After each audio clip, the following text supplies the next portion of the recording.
विषय बालभारती. प्रार्थना अजान आम्ही तुझी लेकरे.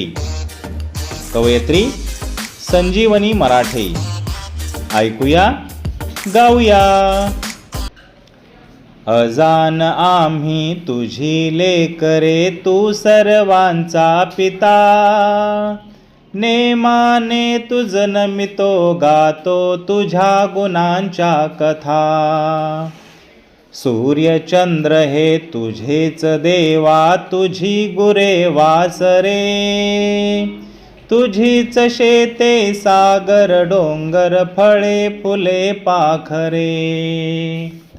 अनेक नावे तुला तुझे रे, 10 दिशांना घर. करसी देवा सारखीच तू माया सगळ्यावर. खूप शिकावे काम करावे, प्रेम धरावे मनी. हौस एवढी पुरवी देवा, हीच एक मागणी. हौस एवढी पुरवी देवा, हीच एक मागणी. हीच एक मागणी. हीच एक मागणी.